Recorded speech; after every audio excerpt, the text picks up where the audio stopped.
Just a little lesson about the Ten Commandments on those tablets that Moses, the first leader of the Jews, held in his hand.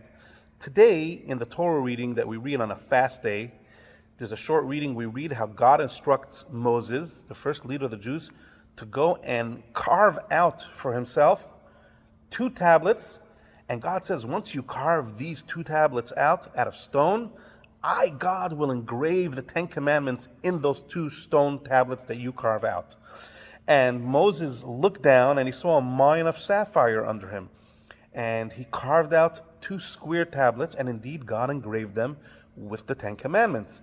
Now, interestingly, our sages say that Moshe became rich from that story because the leftover of the sapphire after, the sheddings were his.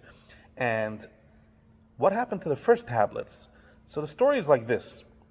Moses originally went up on the mountain, and God gave him God's own carved out tablets with God's own engraving of the 10 Commandments in it, as we all know. But when Moses saw the Jews celebrating and being in this empty mood of rebellion and praying to a golden calf, so Moses threw it down the mountain. He said, Are you guys nuts? God just took you out of Egypt. You split the sea.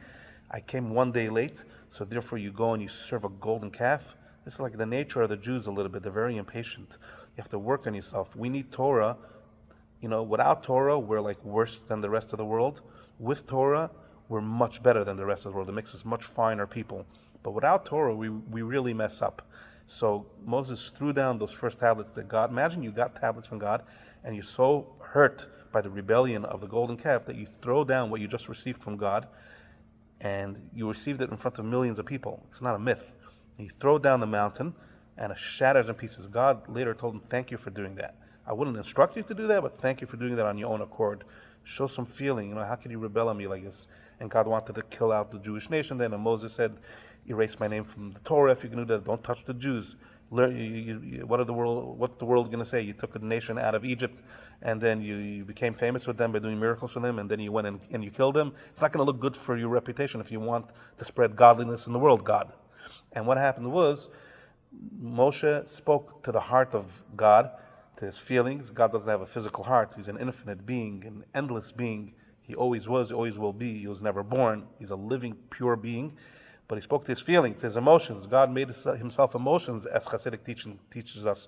In order to judge and run a world, you got to have emotions. So God spoke to him and he said, forgive us, and God forgave him, and he said, make those second tablets.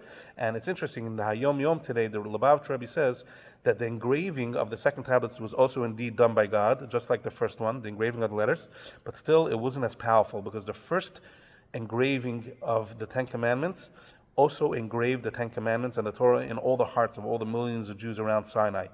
This is actually a Rashi in Masechet Sanhedrin, in the Tractate Sanhedrin in the Talmud, where it says that the second tablet's engraving by God didn't have those properties, that it actually engraved the commandments in the Jewish hearts. So if the first tablets wouldn't have been broken, so then Jews would have never forgotten the Torah. It's very, very powerful. And the second commandment, the second tablets, though, have another advantage, because they came through tshuva, through repentance, through returning to God and regretting that they did the golden calf. They were also given with all the midrashic and all the Talmudic explanations with it. So the Jews actually learned all that by the second ones. Mashiach should come now, and we should reunite with Moshe Rabbeinu and the Beis Hamikdash, have an easy fast. God bless you all.